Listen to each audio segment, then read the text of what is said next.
திராவிட முன்னேற்ற கழகம் இந்தியாவிலே தொடங்கப்பட்ட முதல் மாநில கட்சியாக 1949ஆம் ஆண்டிலே தொடங்கப்பட்டது. இன்று 75 ஆண்டுகள் கடந்திருக்கிறது. இந்த காலகட்டத்திலே பல தேர்தல்களில் வெற்றி பெற்று ஆட்சி நடத்தியிருக்கிறது. பல தேர்தல்களில் தோல்வியும் அடைந்திருக்கிறது. 1952ஆம் ஆண்டு நடைபெற்ற முதல் தேர்தலில் திமுக கழகம் போட்டியிடவே இல்லை. பிறகு 57 தான் தேர்தலில் போட்டியிட ஆரம்பித்தது.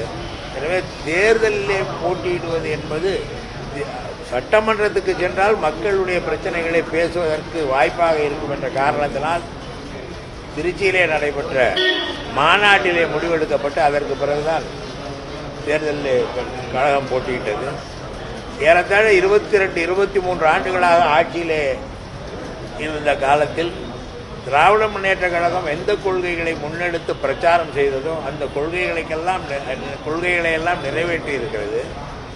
பெண்களுக்கான ஒரு பொருளாதார பாதுகாப்பை, பொருளாதார பின்புலத்தை உருவாக்கியதிலே அவர்கள் இன்றைக்கு மிக சிறப்பாக செயல்பட்டு வருகிறார்கள். ஏறத்தாழ அரசு பணிகளிலே 30% பெண்களுக்கு இடஒதுக்கீடு, அதே போல் குடும்ப சொத்திலே பெண்களுக்கு பங்கு, அதே போல் பெண்களே கலந்து கொண்டு நடத்தும் மகளிர் சுய உதவிக் குழு போன்ற பல்வேறு திட்டங்களினால் பெண்களுக்கு ஒரு தற்சார்பு நிலை பெற்றிருக்கிறது.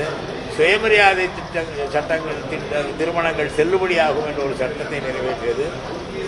சென்னை மாகாணத்துக்கு தமிழ்நாடு என்று பெயர் சூட்டியது போன்ற பல்வேறு வகையில் எதை நாங்கள் வாக்குறுதியாக மக்களிடம் அளித்தோமோ அவை அனைத்தையும் நிறைவேற்றியிருக்கிறோம்.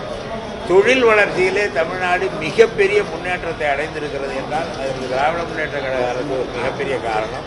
1996 முதல் 2001 வரை தமிழ்நாட்டிலே ஒரு 4 பெரிய கார் நிறுவனங்கள் இங்கே கார் தொழிற்சாலைகளை அமைத்து அவர்கள் அதை சிறப்பாக செய்து வருகிறார்கள். இப்பொழுது கூட அப்பொழுது தொடங்கப்பட்ட ஃபோர்ட் தொழிற்சாலை அவர்கள் ஏதோ ஒரு காரணத்தினால் மூடிவிட்டு சென்றிருக்கிறார்கள். இப்போ மறுபடியும் தமிழ்நாட்டிலே அந்த தொழிற்சாலையை தொடர்ந்து நடத்துவோம் என்று சொல்லியிருக்கிறார்கள்.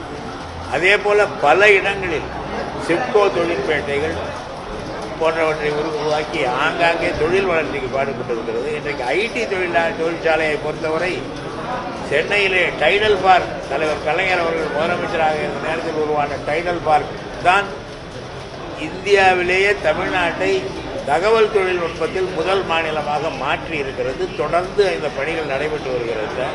இப்படி எல்லா வகையிலும் தமிழ்நாட்டின் முன்னேற்றத்திற்கு, தமிழக மக்களின் முன்னேற்றத்திற்கு, மகளிரின் முன்னேற்றத்திற்கு என்னென்ன வாக்குறுதிகள் அளித்தோமோ அவற்றையெல்லாம் நிறைவேற்றி இருக்கிறோம். அனைவரும் சமம் என்கிற அந்த நிலையிலே நாங்கள் சென்று கொண்டு இருக்கிறோம். தலைவர் கலைஞர் அவர்கள் அனைவரும் சமம் என்பதை உறுதி செய்வதற்காக மாவட்டங்கள் தோறும் சமத்துவபுரங்களை, தந்தை பெரியார் நினைவு சமத்துவபுரங்களை உருவாக்கி அங்கே அனைத்து சாதியினரும் குடியிருக்கும் வகையிலே திட்டங்களை எல்லாம் செய்து வந்தார். எனவே எதை சொன்னோமோ அதையெல்லாம் செய்திருக்கிறோம். பொருளாதார ரீதியான வளர்ச்சி, தனிநபர் உரிமை, ஆண் பெண் சமத்துவம், சாதியற்ற ஒரு சமுதாயம் என்ற எல்லா துறையிலும் மிகப்பெரிய திட்டங்களை நடைமுறைப்படுத்தி அதை புழக்கத்திற்கு கொண்டு வந்திருக்கிறது. அனைத்து சாதியினரும் கோவில்களில் அர்ச்சகராகலாம் என்ற சட்டத்தையும் நிறைவேற்றி அதுவும் நடைமுறையிலே இருக்கிறது என்றால் மனிதர்கள் அனைவரும் சமம் என்ற அந்த ஒற்றை சிந்தனையிலே திராவிட முன்னேற்ற கழகம் அதற்காக உருவான இயக்கம் அந்த திட்டத்தை, அந்த வாக்குறுதிகளை சரியாக செயல்படுத்தி வருகிறது என்பதை தான் நான் பார்த்துக்கிறேன்.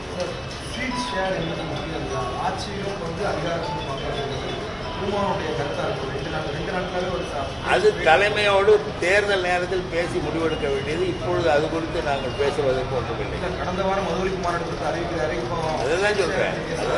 அது அங்கே பேச்சுவார்த்தை, தேர்தல் கூட்டணி பேச்சுவார்த்தை நடைபெறும் பொழுதுதான் அதை பேச முடியும். அவர் பேசட்டும். பொது வழியில் பேசுறதுக்கு நாங்கள் எப்படி பதில் சொல்ல முடியும்? எங்கள்கிட்ட பேசுனா நாங்கள் தலைவர்கள் பதில் சொல்லுவோம். தான் சொல்கிறேன். இது என்னென்னா அவர் பேசியிருக்கார் ஒன்று, அதை வச்சு நீங்கள் கேட்குறீங்க. ஆனால் சீட் ஷேருங்கிறது கூட்டணி கட்சிகள் அனைத்தும் அமர்ந்து பேசும்பொழுது சில முடிவுகள் எடுப்பார்கள். அதை தலைமை எடுக்கும், தேர்தல் நேரத்தில் எடுக்கும்.